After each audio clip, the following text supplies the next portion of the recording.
রকমভাবে তাড়াহুড়া করে রেডি হতে হচ্ছে। এখন যাচ্ছি ডাক্তারখানায়।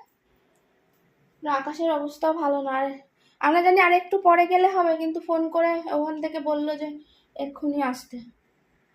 তাড়াহুড়া করে মানেই হলো টেনশন, টেনশন ছাড়া কোনো কাজ হয় না, জানো তো আমাদের। করেছি কি গরম রাস্তায় বাবা, দেখো ডাক্তারখানার উদ্দেশ্যে।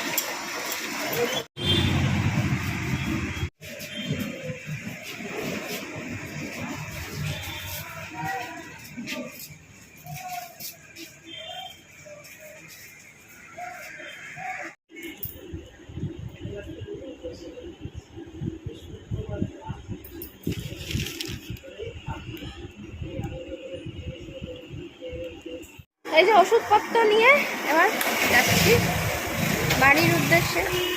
এখন তো অসুস্থ মানুষের সংখ্যা অনেক বেশি, আমাদের বাড়িতে সবসময় অসুস্থ মানুষ থাকে। এদের আর কি বলা যাবে, চলো। ওষুধ সব পাল্টাপাল্টি হয়েছে কিছু, সেই পাল্টাপাল্টি ওষুধ, তাই জন্য এখন নিয়ে ঠিয়ে গেলাম, কিছুটা নিয়ে গেলাম আর কিছুটা আবার পরে নেওয়া, মানে বলে আসা হয়েছে রাতে নিয়ে নেওয়া যাবে, তাই না? চলো। প্রচণ্ড রোদ, ছাতা, আমি ছাতা খুঁজে পাচ্ছিলাম, আমি ছাতা কোথায় রেখে আসলাম মনে হয়, না রয়েছে। এই যে মাথা যদি খারাপ হয়ে যায় বা গন্ডগোল হয়, এত সব মাথায় নিয়ে ব্যাস, বগলের ছাতা বুঝতে পারছি না, আমি নিজে ভুলে গেছি। এরকম কাকার সাথে হয় বা আমার সাথে হয়, জিনিস এক জায়গায় রেখে এক জায়গায় ভুলে যায়। চলো উমা,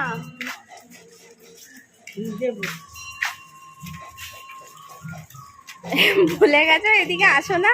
এবার ভাববে কি, এবার আমিও ভুলে গেছি, ভাববে কি আরে ভুলে যাই না, আসো না তুমি, দাও না। এবার আমাকে আমি এবার জানি যা নেই হয়তো বাকি যাচ্ছি, তারপরে হচ্ছে আমাকে দেখতে হবে কি এরা সামনে দিয়ে ঘুরে বেড়াচ্ছে, এদিকে টাকা দিচ্ছে না আমাকে, বলো। এই এখন যাবো জামা কাপড়, দেখা গাড়ি আসছে, জামা কাপড় দোকানে। ওষুধ নিয়েছি, ওষুধটা যেহেতু আজকে নতুন দিয়েছে ওই জন্য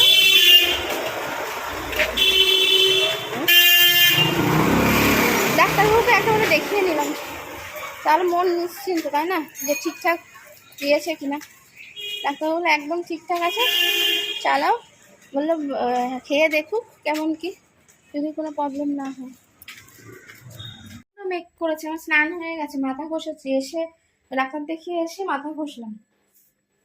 আকাশে দেখো কি মেঘ, মা গেছে ওপরে কয়েকটা জামা কাপড় এই জানলায় দিয়েছে আর ছাদে দিয়েছে, সেগুলো তুলে আনতে। ওইদিকে বাবা পাম্প চালিয়ে দিয়েছে।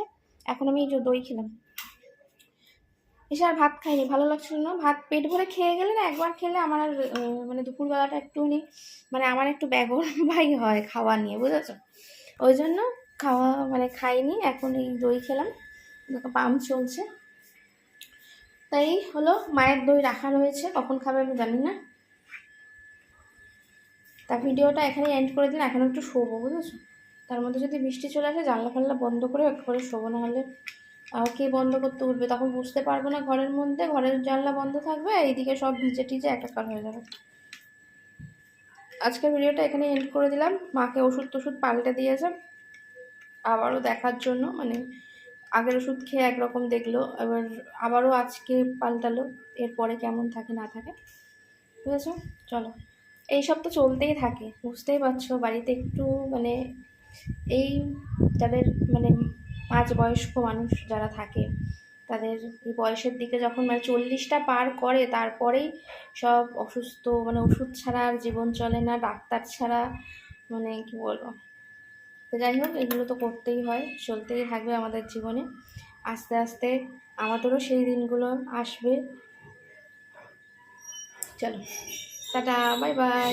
এবার একটু শুয়ে পড়ি, ভালো থাকবে কিন্তু সবাই।